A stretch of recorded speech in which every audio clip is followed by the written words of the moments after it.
Well, if you'll come with me, you'll float too. You'll float too. You'll float too. You float too! A Stephen King podcast.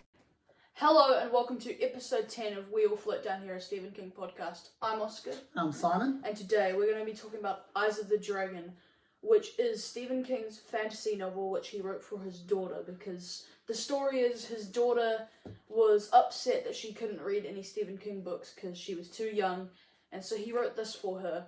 And it's So it's YA really. it's YA, but it's also just like middle grade, Yeah. like Harry Potter type stuff. And around the same time as that, just before that, he wrote a thing which he calls a novelette. It's not a novella. Really, it should almost be a graphic novel, and that is the Cycle of the Werewolf. So we're going to talk about that because it's not a story. It's standalone. It's not in a collection, but it's not a novel. So we're going to really quickly talk about this first. We're going to talk about this first because it kind of fits in the same category as the Dragon, because it's also kind of YA. Yeah. It's like it's like a classic like children's horror tale. He made it at the end of 1983, so just after Christine and Pet Sematary. So technically this is next after, because our last episode was Pet Sematary. Yeah. But we'd never do a full episode on this. Oh, definitely not. And it's also, it's not really a novel when we're doing the novels, but we thought we'd still talk about it. So what do you think of this? Well, this is about 120 pages in big print with lots of illustrations. If it was redone, it could have almost been a graphic novel, and it would have worked better. It should be way better. It would be cool to see this as a graphic novel. So, I mean, I love the look of this. This is the original I had, and then this is the sort of latest edition, which I picked up because that is really cool. Yeah, like a lot of secondhand store copies, this is absolutely falling to bits. But I had to have it. The binding is shot. This one's a new edition. But the new edition is very nice. Some colour images, as well as some black and whites. This is a really simple story, The Cycle of the Werewolf. It draws on King's love of classic vintage horror.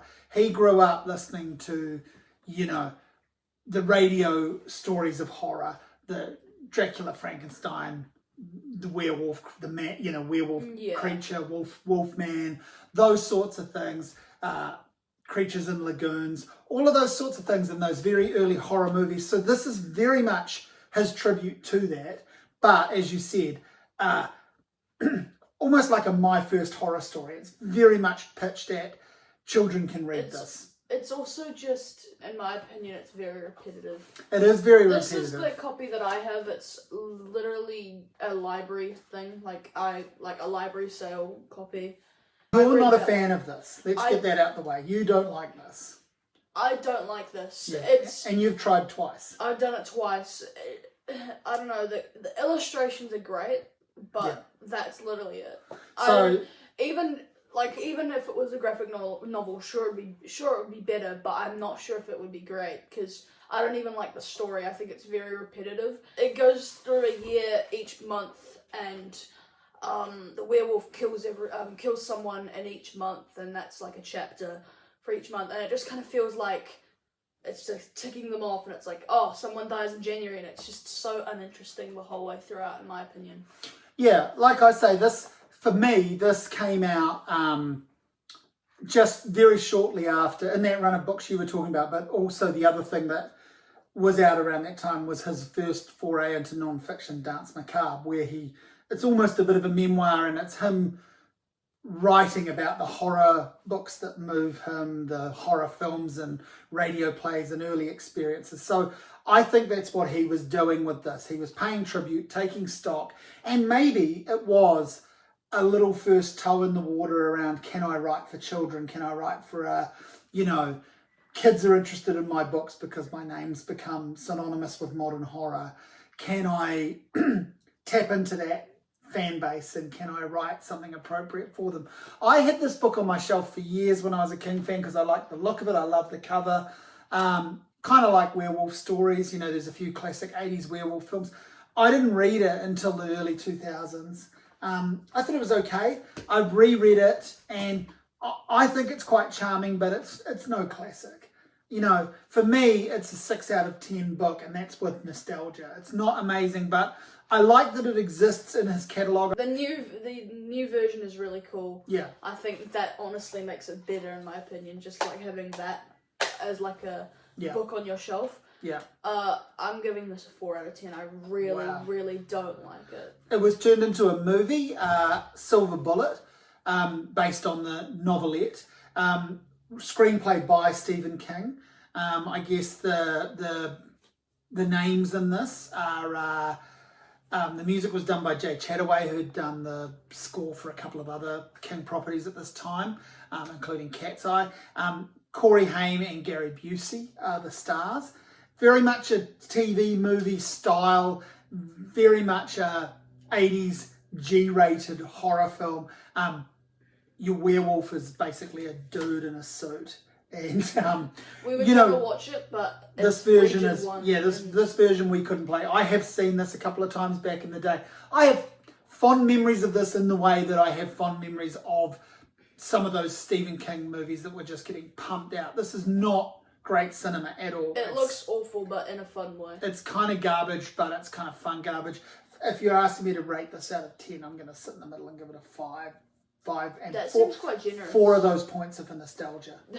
I just also want to say, even though I gave Cycle of the Werewolf a 4 out of 10, it's fine because I just honestly don't care about it at all. Like, a 4 out of 10 little book is way better than rating of like a 1,000 page book, a 4 out of 10. So it's not like, oh, this is really, really bad. It's just completely boring in my opinion. Let's get to the book at hand, which is The Eyes of the Dragon.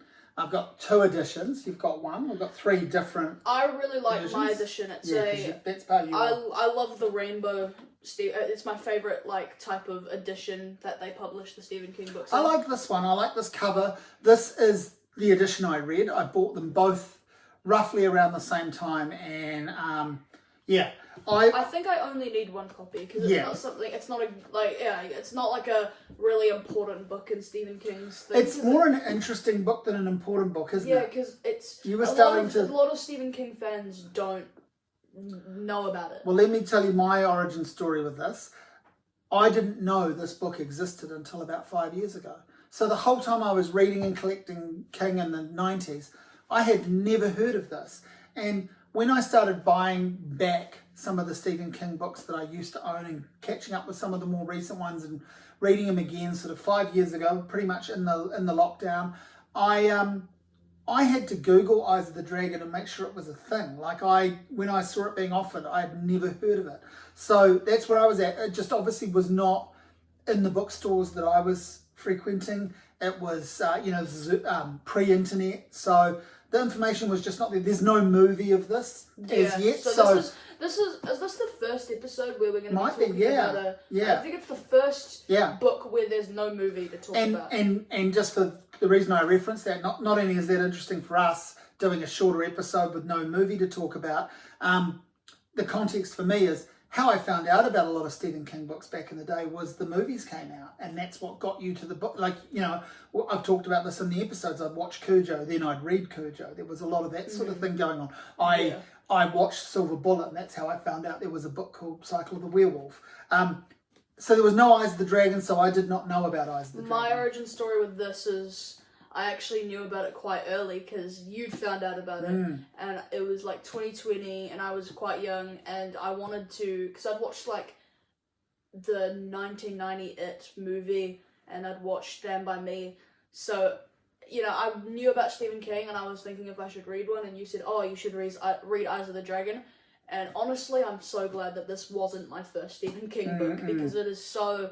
It's just like, imagine saying, oh, my first Stephen King book was Eyes of the Dragon. Well, because my first Stephen King book was Misery, and that's like a classic, and it's just. But it would have fit your age for like where you were at as a reader a lot more than some of the other ones in a lot of cases. Yeah, but it's just, and some people, if you told a Stephen King fan that this was their first, they'd just be like, what? What's that? So you started to say that this came out in 1984, but actually, how I understand it, it was a limited edition 1984 release. It wasn't a mass market book. And then these sorts of versions came out in 1987. So, because, like you said, he wrote it for his daughter. And that's I get one the of the feeling, most interesting parts of totally. the story. I get the feeling this wasn't actually going to be published. Maybe. He wrote it for Naomi. There's a chance he wrote it for her just to read and then not to publish it. And then when he got it, he was like, "Oh, this is actually not that bad, and I should publish it." But you like this book more than I do. I do. The first time I read it, I didn't like it. The second time I read it, I liked it more. It's just fun, and there's really good Randall Flagg backstory. Now, if you don't know, Randall Flagg is the main antagonist of the Dark Tower series, which is like what lots of people consider to be Stephen King's magnum opus. Just remember, we're not doing the Dark Tower series until the very end. We're going to do it in one episode, or 2 episodes or something after all the novels.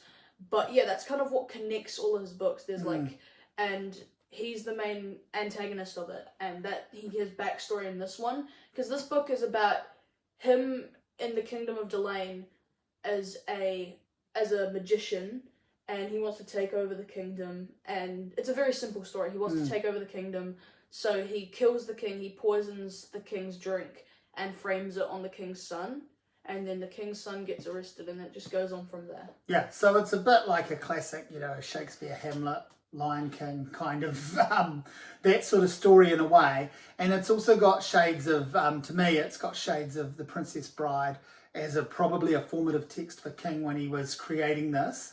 It isn't, to me, anywhere near as much fun as The Princess Bride, but yeah, it has that kind of, listen here, kids, I'm telling you a story vibe about it. That this is a fairy tale, I'm going to tell. So King is doing that kind of writing. It has the narrator talking to the audience, and yeah. It still has, you'd still know, so I've only just read this for the first time, literally so recently, that's what delayed this podcast. We've been a bit behind with episodes because I needed to catch up and read this, and I put it off.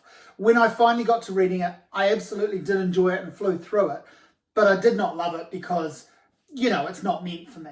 Yeah. And I'm also, not the biggest fantasy kind of reader as a rule. So there was that. I do like reading YA books. I do like reading modern YA and finding out what is being pitched for kids these days.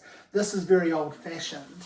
I like some of it, and what I was going to say is I think you'd know it was Stephen King. It does still read like him. It's different, and it is really his first proper foray out of horror. Yes, there's a Dark Tower book in existence, but we don't quite know what the Dark Tower is going to become when he's written this. This came just after the first Dark Tower book, which we skipped. So we don't really know, in the chronology of King, we don't really know where the Dark Tower's going, right? It's a standalone at that point. So yes, it's a bit different, but it's not the full universe that everyone knows now. So this feels like his first proper foray out of horror. I wonder if people read it in 1984 and they thought, "Oh, is this the sequel?" Yeah, or when with the character.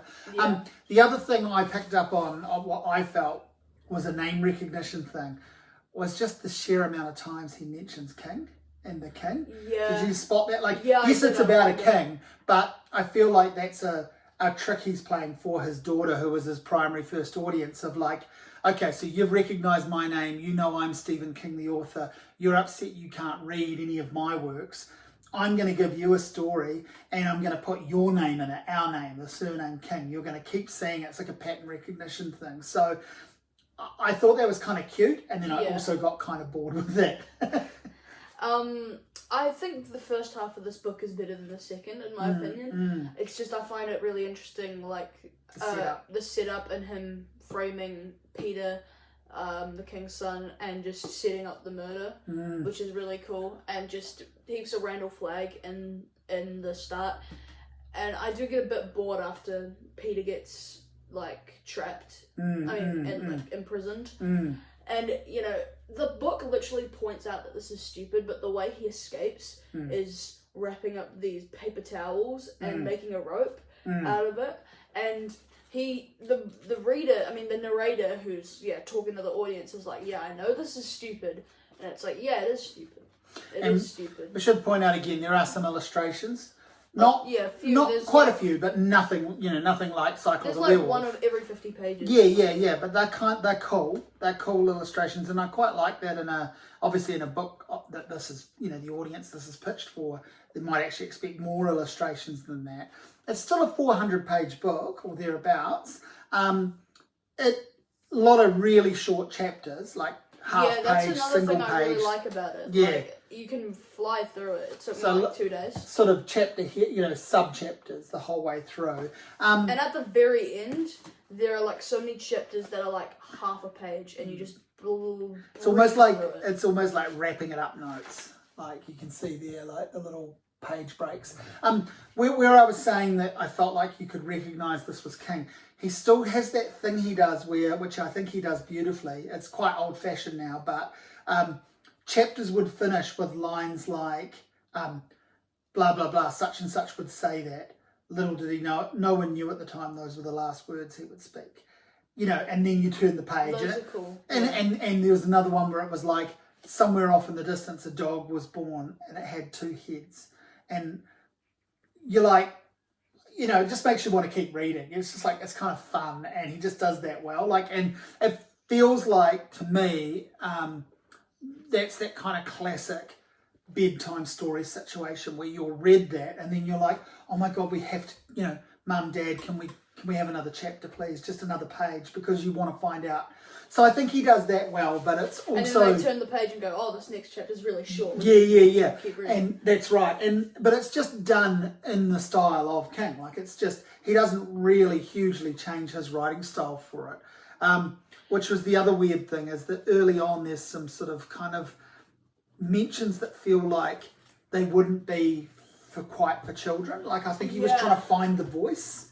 Yeah, the start is really weird. There are some weird references at the start. Yeah, almost like a sexualization thing where you're like, and I don't think he was doing it to be weird. I think he was doing it to find the voice of this style of writing. And of course, obviously, he's got his 10 books at least, because we're not talking about the short stories and stuff. So probably a dozen published works by the time this comes out. And he's firmly got a voice, and maybe it's just him trying to, and I would say within that idea of him firmly having a voice, he's probably got quite strong editorial control. So like, he's just handing it in going, yeah, it's fine. And obviously it's getting read, but people aren't telling him, hey, you shouldn't write this. I just find it so weird how in the first 20 pages there are so many like penis references. Yeah. And then it just stops. Then it just stops. Yeah. Why? Yeah, why were they there? Why did they... why did they stop and not just get removed? Like, why did they stay What's there? The point? What was the point? point? It doesn't need to be there. Yeah. My other complaint about this book is that it just kind of feels very low stakes for a fantasy book, if you get what I mean. Like, I feel like he could have really easily made this into like it's literally called The Eyes of the Dragon. He could have easily made this into like a sword fighting adventure a proper quest, swords and sandals but the thing. real adventure is just trying to get out of the prison cell. Yeah. And it's interesting for the first part, and then after that it's just so low stakes, and I wanted to see some action, I wanted to see a war. That's a good point. The title might be one of the best things about it. Yeah, in that regard. And no, but how it gets name dropped, and it's like he was looking at the king through the eyes of the dragon. Yeah. That is really cool. Which you can see in the cover image I've got. I wonder if I hide that up so you can see that there's actually a human face in the centre of that eye, and that's quite cool. Look, I'm really pleased I finally read this. I would not, even though I bought a copy and wanted to have it, I probably wouldn't have read this if we weren't doing this podcast. I probably wouldn't have got to it. Yeah, I mean, I read it decently early into it would have been like my 8th Stephen King book or something. I don't know that. That's just a guess. Yeah, and another thing about it is it's just got very simplistic writing, and obviously that's on purpose, but it's just, like, for example, the first sentence, usually Stephen King will have, like, a big, long, weird, strange first sentence, and this one is just, once in a kingdom called Delane, there was a king with 2 sons. And it's just so obviously just simple, and it doesn't really work for Stephen King, in my opinion. And like, you can tell he was not made for this type of writing, but he's still like not terrible at it. Like, no, and he didn't really pursue it. You know, Yeah. like it's not something that he's carried on with any great steam at all. So He does seem to like a lot of fantasy stuff. Like yeah. Well, like- obviously the you know, the next book we're going to look at is very much in the fantasy realm. Yeah, and so he was kind a of couple getting of into it, others. and then the Dark Tower really started. Yeah, and then that takes off, and that the becomes... second one became in like 1987, and he's done quite a lot of fantasy stuff now. He did the Gwendy's trilogy, Yeah, and he did Fairy Tale. That's actually an interesting point, is that probably the Gwendy's button box and those 3 books, which I've read the first one already, that's probably in a weird way the closest thing to this. Even though that's a co-write, like thematically, like audience-wise, that's probably the closest thing to this, and that's quite cute. I quite like that first one. Another thing that I find interesting is that everyone loves the Dark Tower, thinks it's like the best thing ever. But then a lot of people just don't like his like standalone fantasies. Yeah, they like that world that it's. But that's also, as I understand it, that's a key component for a lot of people of being a fantasy reader, is glomming onto a series. Yeah, You know, there is that, like having the books on the go and ticking off the list. Like, you know, the conversation is, what book are you up to, kind of thing, you know, in that, you know, series or whatever. And so ranking the Dark Tower. ranking I'm a big fan of like ranking stuff. So, you know, here's a question. You know, we won't take too long with this episode, but here's a question. Could you see this as a film? Because I kind of could still. Like, maybe not right now in this era, it's not the right time for it, but it could have been fun. Yeah, it could have been. Could have been an animated film, Maybe. maybe. You know? I could kind of see that. I'm not saying it needs to happen at all, but it could have happened. I just feel like, I mean, yeah, this was the first the first book to get skipped from a movie. Maybe the demand wasn't that high on this one. No one was that excited about this. I guess one of the things I liked about when I read this, I mean, it's twofold. It's a bit of a backhander, because the obvious thing to say is, really, I should have read this many, many, many years ago, and then it might have been a nostalgic thing for me to revisit for this podcast. You know, I am not just I'm too old for reading this now, but it's sort of out of date. Yeah. There's that. But, you know, junior and young adult as it is, it's still a 400-page novel, and even though it was easy to fly through, it's actually the first novel I've read in a while, because I've been reading a lot in my life and work outside of this. I've been reading a lot of short stories, not King's short stories in general, and poetry. So I haven't actually read a novel for a few months, probably since the last, since rereading Pet Sematary. Would have been the last novel I read before this. So I kind of just appreciated the sitting down with a novel aspect of it, as you know, sitting outside on a nice day and reading it. It was a fun, escapist read. I read this like a few months back, like quite a few months back, like I think it was like the start of the year. Yeah. So I don't. Because you're ahead compared to me with what we're going through at the moment. Basically. I don't remember it too well. I just remember thinking, yeah, it's all right. Yeah, you liked it more the second time. Yeah, it's also one of those things that when you're reading it, you're like, yeah, this is cool. I'm in the vibe, and then after it, you just completely forget about it. It doesn't like stick with you because it's not very compelling, but it's fun read. Yeah. So it's fine. I ain't mad that I've got 2 copies, but I don't imagine I'll read it a second time. I reckon I'm one and done. I like having 1 copy because it's a really good copy. I love the part of your series that you're collecting. Yeah, I'm a big fan of these copies. Should we rank the book and then talk a little bit about what we've got coming up, because we've got a hive of activity we're going to try and get to a bit quicker. Yeah. All right, so I'm going to rate this one a nice little 6 out of 10. And I'm going to sit in the middle, as I did with Silver Bullet, and I'm going to give this a 5 out of 10. I can't, it would be cruel to fault it. Like, the only fault I will say is, you know, it's out of date for me right now to read, and there's that weird sort of language going on at the moment. There's gratuitous uses of the word at the start. There are gratuitous uses of the word penis that then just disappear. You wonder why it was there. The odd tone to begin with. I completely agree with you that the first half of the book overall is the most much of a enjoyable. If it had like high stakes and there was a war going Not on, enough and, happens. stuff like that, monsters and stuff like that, it could have been better. I could have given it a 7. I wonder if he got bored doing it, you know, maybe, and couldn't sustain the idea and just had to, like, he sustained it pages wise, but just went, because I'm going through the there are motions, no- I'm going to wrap this up. I mean, Randall Flagg is by far the best part of this book. Yeah. But there aren't really many characters to get attached to. There's So I no wonder memorable if characters. I wonder if it was almost like a chore, like, oh, I'm going to write Totally. this to my daughter. That's what I'm saying. There's no memorable characters really apart from Flag. If Randall Flagg wasn't in there, I would have given it a 5. Yeah. So yeah, I would have Yeah. been straight in the middle. But it kind of gives it a rank as like an interesting Stephen King book because Randall Flagg is there. And So- because of the curio of it, like we've said, that it was for his daughter, that it was only available in a limited edition hardback to begin with, and then obviously, you know, the 87 republication of it is probably less about the success of this book and just about the monumental success of Stephen King. Just keep it coming. I feel like if they did make a movie of this, though, it would be really just very average, like Yeah, maybe you're right. low yeah. budget, like Yeah. 80s movie, like TV movie. It would just be so. Yeah, Like maybe. no one would. It wouldn't be mainstream nowadays. It would be like in a DVD that you could find somewhere on Trade Me for $3, and that's it. Yeah. And it would just end up being like a movie that we didn't even watch for the podcast. So yeah, 6 out of 10. I quite liked it. 5 out of 10. Not mad that I read it. It's Those are the ratings. Not mad I read it either. It's Yeah. just fine.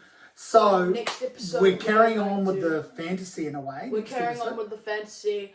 This next one is 900 pages, which is what I read. You've already read it. I've already read it. I'm just starting it now. Yeah. So this next one, it could take a wee bit, but we don't have a movie And is this to our watch. first co-write? Yeah, because Yeah. he co-wrote the next one, The Talisman, Mm. with Peter Straub, who has And if just people- passed away and if- recently. Yeah, and if people who are listening to this or watching this are full of Stephen King news elsewhere, they'll already know that there is not only is there a second Talisman book, that King is currently working on a third. So this has become a franchise, this has become a series, and Yeah, and yeah. I haven't read Talisman 2, and the reason we're not doing it, because, we're going to do the Mr. Mercedes trilogy in one episode when we Yeah. get to that. We're going to Yeah. do the Gwyndy's, in one, Dark Tower in one, but, we'll do Mr. Mercedes when we get to it, like, it came out in, like, 2014, I think. Yeah. When we get to 2014, we'll do that episode, but, Yeah. then the reason we're not doing that for the Talisman is because there's only 2, and from what I see, Black House, which is the sequel Yeah. to Talisman, it's more of like a spin-off. Yeah, Because- it's really a sequel because it's a co-write by the same two writers again. Yeah, it is, but the Talisman also came out in 1984, Yeah. which is just after this. Black House came out so long after Talisman, so that's That's just the that's another 2000s. reason. Yeah. 1984, and then it's like 2000 and something. Yeah. The this is the first co-write. There's a couple of other co-writes along the way, which we'll just deal with generally Richard in the Chisnard for the Gwendys and also his sons. Sleeping Beauties. Yeah, with Owen. And at some point, there's a couple of short stories with Joe Hill. But look, this is going to be an epic undertaking, Talisman, and also 1984, 85. We're dealing with a lot of King properties. So and 84 there's actually 3 books in 84. Yeah. The one after that is Thinner, which is a Richard Bachman. yeah, And then after that, we're gonna do the Bachman books, which is that the was other public. 4 at the that time. was Yeah. that was published in 1985. yeah, So there's gonna be a lot of Bachman. We're doing the Bachman in order, apart from the Bachman books, by the way. It's gonna be a lot of Bachman, and then we're gonna get into some of his most famous books in like the mid 80s. But yeah, it might take a wee while to get into some episodes. There will be a few, because we're not going to reread some of the most famous ones that we've already read, so Yeah. get a few out in a row. But yeah, just bear with us. We'll get the episodes out eventually. Talisman might take a while, the next one, because it's so long, and it took me a while to read it. It's really long. So that was Eyes of the Dragon. That was also briefly Cycle of the Werewolf. And that was a long time between episodes for us. And it might be a while before the next one too. But after that, we will we're just going to keep on trucking through with some of these things. Books like It that I read way back in the day and that you've read already are so memorable. Are so talked about. We're not going to do a big reread of those. We'll be able to get that one out quickly. Yeah. So yeah, it won't take too long, but this next one, bear with us because this is a long one. And that was maybe not the most fun episode of the podcast for us to do. Yeah, but it's a bit sad that we got back into the flow with this one because it's just not a great book. Not a great book. Not a great book. But probably, I'm pretty sure it's just the worst one we've talked about so yet.